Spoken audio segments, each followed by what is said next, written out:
CM Siddaramaiah ಅವರು ತಮ್ಮ ಸ್ಥಾನವನ್ನ ಗಟ್ಟಿ ಮಾಡಿಕೊಳ್ಳೋದಕ್ಕೆ ಈಗಾಗಲೇ ಎಲ್ಲಾ ರೀತಿಯ ಪ್ರಯತ್ನಗಳನ್ನ ಮಾಡ್ತಾ ಇದ್ದಾರೆ. 5 ವರ್ಷ ನಾನೇ ಸಿಎಂ ಅನ್ನುವಂತಹ ಮಾತನ್ನ ಮೊದಲು ಏನು ಹೇಳಿ ಬರ್ತಾ ಇದ್ರು. ನಿನ್ನೆ ಹೈಕಮಾಂಡ್ ಹೇಳಿದ್ರೆ ನಾನು ಮುಂದುವರಿತೀನಿ ಅಂತ ಹೇಳಿ ಬಹುಶಃ ಸ್ವಲ್ಪ ತಮ್ಮ ಪಟ್ಟನ್ನ ಸಡಿಲಿಸಿದ್ರ ಅನ್ನುವಂತ ಪ್ರಶ್ನೆ ಇದೆ. ಇದರ ಮಧ್ಯೆ ಸಿದ್ದರಾಮಯ್ಯ ಅವರು 5 ವರ್ಷ ತಾನೇ ಸಿಎಂ ಆಗಿ ಉಳಿಯೋದಕ್ಕೆ ಒಂದು ಭರ್ಜರಿ ಪ್ಲಾನ್ ಕೂಡ ಮಾಡಿಕೊಂಡಿದ್ದಾರೆ. ಏನು ಆ ಪ್ಲಾನ್ ನೀವೇ ನೋಡಿ.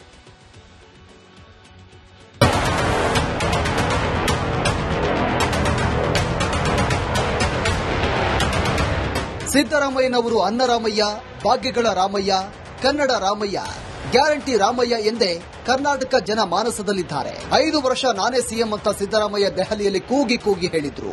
ಅದು ಕಾಂಗ್ರೆಸ್ನಲ್ಲಿರುವಂತಹ ವಿರೋಧಿಗಳಿಗೂ ಹೈಕಮಾಂಡ್ಗೂ ಮನ ತಟ್ಟುವಂತೆ ಮಾಡಿದೆ. 5 ವರ್ಷ ನನ್ನನ್ನ ಮುಟ್ಟಲು ಸಾಧ್ಯವೇ ಇಲ್ಲ ಎಂಬ ಸಂದೇಶ ನೀಡಲು ಮತ್ತೊಂದು ಶಕ್ತಿ ಪ್ರದರ್ಶನಕ್ಕೆ ಮುಂದಾಗಿದ್ದಾರೆ. ಮತ್ತೆ ಶಕ್ತಿ ಪ್ರದರ್ಶನಕ್ಕೆ ಮುಂದಾದ ಕೈಪಾಳಿಯ ಸಮಾವೇಶದ ಹಿಂದೆ ಅಹಿಂದ ವೋಟ್ ಲೆಕ್ಕಾಚಾರ. ರಾಜ್ಯ ಕಾಂಗ್ರೆಸ್ನಲ್ಲಿ ಕ್ರಾಂತಿ ಕಿಚ್ಚು ಕೊತ್ತನೆ ಕುದಿತಾ ಇದೆ. ಡಿಸಿಎಂ ಡಿಕೆಶಿ ದೆಹಲಿಗೆ ಹೋದ ಬೆನ್ನಲ್ಲೇ ದಲಿತ ನಾಯಕರು ಅಲರ್ಟ್ ಆಗಿದ್ದಾರೆ. ಎಚ್ಸಿ ಮಹದೇವಪ್ಪ ನಿವಾಸಕ್ಕೆ ಪರಮೇಶ್ವರ್ ಭೇಟಿ ನೀಡಿದ್ದಾರೆ. ಅಹಿಂದ ನಾಯಕರು ಒಗ್ಗಟ್ಟಾಗಿರಬೇಕು ಅಂತ ಸತೀಶ್ ಜಾರಕಿಹೊಳಿ ಹೇಳಿದ್ರು. ಕ್ರಾಂತಿ ಕಿಚ್ಚಿನ ನಡುವೆ ದಲಿತ ಸಚಿವರ ತಂತ್ರಗಾರಿಕೆ ಜೋರಾಗಿತ್ತು. ಇದೀಗ ಎಲ್ಲ ದಲಿತ ನಾಯಕರು ಸೇರಿ ಅಹಿಂದ ಸಮಾವೇಶ ಮಾಡಲು ಮೆಗಾ ಪ್ಲಾನ್ ಮಾಡಿದಂತೆ ಕಾಣ್ತಾ ಇದೆ. ಸಿದ್ದು ಅಹಿಂದ ಲೆಕ್ಕಾಚಾರ. ಅಹಿಂದ ಹೆಸರಲ್ಲಿ ಸಮಾವೇಶ ನಡೆಸಲು ಸಿದ್ದರಾಮಯ್ಯ ಆಪ್ತರು ಪ್ಲಾನ್ ಮಾಡಿದ್ರು. ಸಿದ್ದು ಕುರ್ಚಿ ಉಳಿಸಲು ಅಹಿಂದ ಟ್ರಂಪ್ ಕಾರ್ಡ್ ಪ್ರಯೋಗಿಸುವ ನಿರೀಕ್ಷೆ ಇದೆ. ಸಿದ್ದರಾಮೋತ್ಸವ ಮಾದರಿಯಲ್ಲಿ ಅಹಿಂದ ಸಮಾವೇಶ ಮಾಡಿ 10 ಲಕ್ಷ ಜನರನ್ನ ಸೇರಿಸಲು ಸಿದ್ಧತೆ ನಡೆದಿದೆ. ಅಹಿಂದ ಸಮೀಕರಣ ಗಟ್ಟಿಗೊಳಿಸಲು ನಾಯಕರು ತಯಾರಿ ಆರಂಭಿಸಿದ್ದಾರೆ. ಈ ಹಿಂದೆಯೂ ಕೂಡ ಇಂಥದ್ದೇ ಸಮಾವೇಶಕ್ಕೆ ಸಿದ್ಧತೆ ನಡೆದಿತ್ತು. ಸ್ವಾಭಿಮಾನಿ ಜನಾಂದೋಲನ ಸಮಾವೇಶ ಮಾಡಲು ನಿರ್ಧಾರ ಮಾಡಲಾಗಿತ್ತು. ಆದರೆ ಡಿಕೆ ಶಿವಕುಮಾರ್ ಪಕ್ಷ ನಿಷ್ಠೆ ಅನ್ನೋ ಚೆಕ್ಮೇಟ್ ಇಟ್ಟಿದ್ರು. ಸಮಾವೇಶದ ಹೆಸರು ಬದಲಿಸಲು ಡಿಕೆಶಿ ತೀರ್ಮಾನಿಸಿ ಸಿದ್ದರಾಮಯ್ಯಗೆ 10 ಹೆಸರುಗಳನ್ನು ಸೂಚಿಸಿದ್ರು. ಕೊನೆಗೆ ಜನ ಕಲ್ಯಾಣ ಸಮಾವೇಶ ಎಂಬ ಹೆಸರನ್ನ ಸಿಎಂ ಸಿದ್ದು ಒಪ್ಪಿದ್ರು. ಸಿದ್ದು ಹೆಸರಿನ ಬದಲು ಕಾಂಗ್ರೆಸ್ ಹೆಸರಲ್ಲೇ ಸಮಾವೇಶ ಮಾಡುವ ಮೂಲಕ ಡಿಕೆಶಿ ಗೆದ್ದಿದ್ರು. ಅಂದು ಡಿಕೆಶಿ ಡಿಚ್ಚಿಗೆ ಸಿದ್ದರಾಮಯ್ಯ ಬಳಗ ಡಲ್ ಹೊಡೆದಿತ್ತು. ಸಮಾವೇಶಗಳ ಚರ್ಚೆ ಕಂಟಿನ್ಯೂಸ್ಲಿ ಫೀಲ್ಡ್ ಜನವರಿಗೆ ಅಂತ ಸುದ್ದಿ ಜಾರಕಿಹೊಳಿ ಹೇಳಿದ್ರು ಸರ್. ನೋಡ್ರಿ, ಸಮಯ ಎಲ್ಲಿದೆ, ಡೇಟ್ ಏನಿದೆ, ಏನ್ ಶಾಸ್ತ್ರ ನೋಡ್ಕೊಂಡ್ ಮಾಡ್ತೀವಿ ನಾವು. ಈ ಸಲ ಏನು ಅಡ್ಡಿ ಆಗಲ್ಲ ಸರ್, ಏನು ಹೈಕಮಾಂಡ್ ಅಡ್ಡಿ ಮೈಸೂರಲ್ಲಿ ಬೌದ್ಧ ಮಹಾಸಮಾವೇಶ ಬಂದು ಇಂಡಿಯಾ ದೇಶದಲ್ಲಿ ಮಾಡೇ ಇಲ್ಲ, ಎಲ್ಲೂ ಮಾಡಿಲ್ಲ. ಯಾರು ಕೇಳಿ ಮಾಡಿದ್ರ? ನಾವೆಲ್ಲ ಹೋಗಿದ್ವು ಅಲ್ಲಿಗೆ. ಇದೇ ತರ ಮಾಡ್ತಾ ಇರ್ತಾರೆ. ಅದಕ್ಕೆ ಈ ಕಾರಣಕ್ಕೆ ದಲಿತ ಸಮಸ್ಯೆ ದಟ್ ಇಸ್ ನಾಟ್ ಇಶ್ಯೂ. ಮುಂದಿನ ದಿನದಲ್ಲಿ ಮಾಡ್ತೀವಿ. ಸಮಾವೇಶ ಮಾಡೋದಕ್ಕೆ ಏನ್ ತೊಂದರೆ ಇದೆ? ಹಿಂದೆ ಹೈಕಮಾಂಡ್ನವರು ಯಾವ ಬೇರೆ ಕಾರಣಕ್ಕಾಗಿ ಸ್ವಲ್ಪ ಸ್ಥಗಿತ ಮಾಡಿ ಅಂತ ಹೇಳಿದ್ರು. ಅದನ್ನ ನಾವು ಕೂಡ ಆಯ್ತು ಅಂತ ಹೇಳಿ ಒಪ್ಕೊಂಡಿದ್ದು. ಈ ಮುಂದಿನ ದಿನದಲ್ಲಿ ಮಾಡ್ತೀವಿ. ಪಕ್ಷದ ಹಿತದೃಷ್ಟಿಯಿಂದ ಪಕ್ಷಕ್ಕೆ, ಕಾಂಗ್ರೆಸ್ ಪಕ್ಷಕ್ಕೆ ದಲಿತ ಸಮುದಾಯ ಯಾವತ್ತೂ ಕೂಡ ಕಾಂಗ್ರೆಸ್ ಪಕ್ಷದ ಜೊತೆಯಲ್ಲಿರುತ್ತೆ.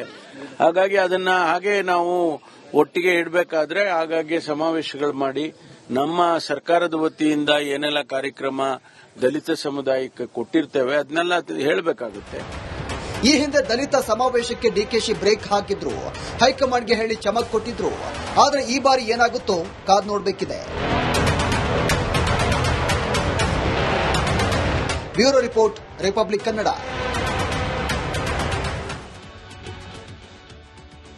ಸಿಎಂ ಸಿದ್ದರಾಮಯ್ಯ ಅವರು ತಮ್ಮ ಸ್ಥಾನವನ್ನ ಗಟ್ಟಿ ಮಾಡಿಕೊಳ್ಳೋದಕ್ಕೆ ಈಗಾಗಲೇ ಎಲ್ಲಾ ರೀತಿಯ ಪ್ರಯತ್ನಗಳನ್ನ ಮಾಡ್ತಾ ಇದ್ದಾರೆ. 5 ವರ್ಷ ನಾನೇ ಸಿಎಂ ಅನ್ನುವಂತಹ ಮಾತನ್ನ ಮೊದಲು ಏನು ಹೇಳಿ ಬರ್ತಾ ಇದ್ರು. ನಿನ್ನೆ ಹೈಕಮಾಂಡ್ ಹೇಳಿದ್ರೆ ನಾನು ಮುಂದುವರಿತೀನಿ ಅಂತ ಹೇಳಿ ಬಹುಶಃ ಸ್ವಲ್ಪ ತಮ್ಮ ಪಟ್ಟನ್ನ ಸಡಿಲಿಸಿದ್ರ ಅನ್ನುವಂತ ಪ್ರಶ್ನೆ ಇದೆ.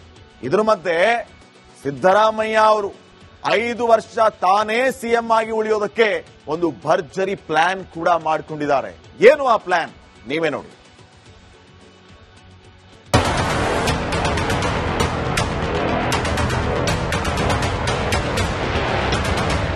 ಸಿದ್ದರಾಮಯ್ಯನವರು ಅನ್ನರಾಮಯ್ಯ, ಭಾಗ್ಯಗಳ ರಾಮಯ್ಯ, ಕನ್ನಡ ರಾಮಯ್ಯ, ಗ್ಯಾರಂಟಿ ರಾಮಯ್ಯ ಎಂದೇ ಕರ್ನಾಟಕ ಜನ ಮಾನಸದಲ್ಲಿದ್ದಾರೆ. 5 ವರ್ಷ ನಾನೇ ಸಿಎಂ ಅಂತ ಸಿದ್ದರಾಮಯ್ಯ ದೆಹಲಿಯಲ್ಲಿ ಕೂಗಿ ಕೂಗಿ ಹೇಳಿದ್ರು. ಅದು ಕಾಂಗ್ರೆಸ್ನಲ್ಲಿರುವಂತಹ ವಿರೋಧಿಗಳಿಗೂ ಹೈಕಮಾಂಡ್ಗೂ ಮನ ತಟ್ಟುವಂತೆ ಮಾಡಿದೆ. 5 ವರ್ಷ ನನ್ನನ್ನ ಮುಟ್ಟಲು ಸಾಧ್ಯವೇ ಇಲ್ಲ ಎಂಬ ಸಂದೇಶ ನೀಡಲು ಮತ್ತೊಂದು ಶಕ್ತಿ ಪ್ರದರ್ಶನಕ್ಕೆ ಮುಂದಾಗಿದ್ದಾರೆ. ಮತ್ತೆ ಶಕ್ತಿ ಪ್ರದರ್ಶನಕ್ಕೆ ಮುಂದಾದ ಕೈಪಾಳಿಯ. ಸಮಾವೇಶದ ಹಿಂದೆ ಅಹಿಂದ ವೋಟ್ ಲೆಕ್ಕಾಚಾರ. ರಾಜ್ಯ ಕಾಂಗ್ರೆಸ್ನಲ್ಲಿ ಕ್ರಾಂತಿ ಕಿಚ್ಚು ಕೊತ್ತನೆ ಕುದಿತಾ ಇದೆ. ಡಿಸಿಎಂ ಡಿಕೆಶಿ ದೆಹಲಿಗೆ ಹೋದ ಬೆನ್ನಲ್ಲೇ ದಲಿತ ನಾಯಕರು ಅಲರ್ಟ್ ಆಗಿದ್ದಾರೆ. ಎಚ್ಸಿ ಮಹದೇವಪ್ಪ ನಿವಾಸಕ್ಕೆ ಪರಮೇಶ್ವರ್ ಭೇಟಿ ನೀಡಿದ್ದಾರೆ. ಅಹಿಂದ ನಾಯಕರು ಒಗ್ಗಟ್ಟಾಗಿರಬೇಕು ಅಂತ ಸತೀಶ್ ಜಾರಕಿಹೊಳಿ ಹೇಳಿದ್ರು. ಕ್ರಾಂತಿ ಕಿಚ್ಚಿನ ನಡುವೆ ದಲಿತ ಸಚಿವರ ತಂತ್ರಗಾರಿಕೆ ಜೋರಾಗಿತ್ತು. ಇದೀಗ ಎಲ್ಲ ದಲಿತ ನಾಯಕರು ಸೇರಿ ಅಹಿಂದ ಸಮಾವೇಶ ಮಾಡಲು ಮೆಗಾ ಪ್ಲಾನ್ ಮಾಡಿದಂತೆ ಕಾಣ್ತಾ ಇದೆ. ಸಿದ್ದು ಅಹಿಂದ ಲೆಕ್ಕಾಚಾರ. ಅಹಿಂದ ಹೆಸರಲ್ಲಿ ಸಮಾವೇಶ ನಡೆಸಲು ಸಿದ್ದರಾಮಯ್ಯ ಆಪ್ತರು ಪ್ಲಾನ್ ಮಾಡಿದ್ರು. ಸಿದ್ದು ಕುರ್ಚಿ ಉಳಿಸಲು ಅಹಿಂದ ಟ್ರಂಪ್ ಕಾರ್ಡ್ ಪ್ರಯೋಗಿಸುವ ನಿರೀಕ್ಷೆ ಇದೆ. ಸಿದ್ದರಾಮೋತ್ಸವ ಮಾದರಿಯಲ್ಲಿ ಅಹಿಂದ ಸಮಾವೇಶ ಮಾಡಿ 10 ಲಕ್ಷ ಜನರನ್ನ ಸೇರಿಸಲು ಸಿದ್ಧತೆ ನಡೆದಿದೆ. ಅಹಿಂದ ಸಮೀಕರಣ ಗಟ್ಟಿಗೊಳಿಸಲು ನಾಯಕರು ತಯಾರಿ ಆರಂಭಿಸಿದ್ದಾರೆ. ಈ ಹಿಂದೆಯೂ ಕೂಡ ಇಂಥದ್ದೇ ಸಮಾವೇಶಕ್ಕೆ ಸಿದ್ಧತೆ ನಡೆದಿತ್ತು. ಸ್ವಾಭಿಮಾನಿ ಜನಾಂದೋಲನ ಸಮಾವೇಶ ಮಾಡಲು ನಿರ್ಧಾರ ಮಾಡಲಾಗಿತ್ತು. ಆದರೆ ಡಿಕೆ ಶಿವಕುಮಾರ್ ಪಕ್ಷ ನಿಷ್ಠೆ ಅನ್ನೋ ಚೆಕ್ಮೇಟ್ ಇಟ್ಟಿದ್ರು. ಸಮಾವೇಶದ ಹೆಸರು ಬದಲಿಸಲು ಡಿಕೆಶಿ ತೀರ್ಮಾನಿಸಿ ಸಿದ್ದರಾಮಯ್ಯಗೆ 10 ಹೆಸರುಗಳನ್ನು ಸೂಚಿಸಿದ್ರು. ಕೊನೆಗೆ ಜನ ಕಲ್ಯಾಣ ಸಮಾವೇಶ ಎಂಬ ಹೆಸರನ್ನ ಸಿಎಂ ಸಿದ್ದು ಒಪ್ಪಿದ್ರು. ಸಿದ್ದು ಹೆಸರಿನ ಬದಲು ಕಾಂಗ್ರೆಸ್ ಹೆಸರಲ್ಲೇ ಸಮಾವೇಶ ಮಾಡುವ ಮೂಲಕ ಡಿಕೆಶಿ ಗೆದ್ದಿದ್ರು. ಅಂದು ಡಿಕೆಶಿ ಡಿಚ್ಚಿಗೆ ಸಿದ್ದರಾಮಯ್ಯ ಬಳಗ ದಲ್ ಹೊಡೆದಿತ್ತು. ಸಮಾವೇಶಗಳ ಚರ್ಚೆ ಕಂಟಿನ್ಯೂಸ್ಲಿ ಆಸೆಡ್ ವೆನ್ ದ ಫೀಲ್ಡ್ ಜನವರಿಗೆ ಅಂತ ಸುಜಿತ್ ಜಾರಕಿಹೊಳಿ ಹೇಳಿದ್ರು ಸರ್. ನೋಡ್ರಿ, ಸಮಯ ಎಲ್ಲಿದೆ, ಡೇಟ್ ಏನಿದೆ, ಏನ್ ಶಾಸ್ತ್ರ ನೋಡ್ಕೊಂಡ್ ಮಾಡ್ತೀವಿ ನಾವು. ಈ ಸಲ ಏನು ಅಡ್ಡಿ ಆಗಲ್ಲ ಸರ್, ಏನು ಹೈಕಮಾಂಡ್ ಅಡ್ಡಿ ಪಡಿಸಲ್ಲ. ಮೈಸೂರಲ್ಲಿ ಬೌದ್ಧ ಮಹಾಸಮಾವೇಶ ಬಂತು. ಇಂಡಿಯಾ ದೇಶದಲ್ಲಿ ಮಾಡೇ ಇಲ್ಲ, ಎಲ್ಲೂ ಮಾಡಿಲ್ಲ. ಯಾರು ಕೇಳಿ ಮಾಡಿದ್ರ? ಅದನ್ನೆಲ್ಲ ಹೋಗಿದ್ವು ಅಲ್ಲಿಗೆ. ಇದೇ ತರ ಮಾಡ್ತಾ ಇರ್ತಾರೆ. ಅದಕ್ಕೆ ಈ ಕಾರಣಕ್ಕೆ ದಲಿತ ಸಮಸ್ಯೆ ದಟ್ ಇಸ್ ನಾಟ್ ಇಶ್ಯೂ. ಮುಂದಿನ ದಿನದಲ್ಲಿ ಮಾಡ್ತೀವಿ. ಸಮಾವೇಶ ಮಾಡೋದಕ್ಕೆ ಏನ್ ತೊಂದರೆ ಇದೆ? ಹಿಂದೆ ಹೈಕಮಾಂಡ್ನವರು ಯಾವ ಬೇರೆ ಕಾರಣಕ್ಕಾಗಿ ಸ್ವಲ್ಪ ಸ್ಥಗಿತ ಮಾಡಿ ಅಂತ ಹೇಳಿದ್ರು. ಅದನ್ನ ನಾವು ಕೂಡ ಆಯ್ತು ಅಂತ ಹೇಳಿ ಒಪ್ಕೊಂಡಿದ್ದು. ಈ ಮುಂದಿನ ದಿನದಲ್ಲಿ ಮಾಡ್ತೀವಿ. ಪಕ್ಷದ ಹಿತದೃಷ್ಟಿಯಿಂದ ಪಕ್ಷಕ್ಕೆ, ಕಾಂಗ್ರೆಸ್ ಪಕ್ಷಕ್ಕೆ ದಲಿತ ಸಮುದಾಯ ಯಾವತ್ತೂ ಕೂಡ ಕಾಂಗ್ರೆಸ್ ಪಕ್ಷದ ಜೊತೆಯಲ್ಲಿರುತ್ತೆ. ಹಾಗಾಗಿ ಅದನ್ನ ಹಾಗೆ ನಾವು ಒಟ್ಟಿಗೆ ಇಡಬೇಕಾದ್ರೆ ಹಾಗಾಗಿ ಸಮಾವೇಶಗಳು ಮಾಡಿ ನಮ್ಮ ಸರ್ಕಾರದ ವತಿಯಿಂದ ಏನೆಲ್ಲ ಕಾರ್ಯಕ್ರಮ ದಲಿತ ಸಮುದಾಯಕ್ಕೆ ಕೊಟ್ಟಿರ್ತೇವೆ ಅದನ್ನೆಲ್ಲ ಹೇಳಬೇಕಾಗುತ್ತೆ. ಈ ಹಿಂದೆ ದಲಿತ ಸಮಾವೇಶಕ್ಕೆ ಡಿಕೆಶಿ ಬ್ರೇಕ್ ಹಾಕಿದ್ರು. ಹೈಕಮಾಂಡ್ಗೆ ಹೇಳಿ ಚಮಕ್ ಕೊಟ್ಟಿದ್ರು. ಆದರೆ ಈ ಬಾರಿ ಏನಾಗುತ್ತೋ ಕಾದ್ ನೋಡಬೇಕಿದೆ. Bureau report, Republic Kannada.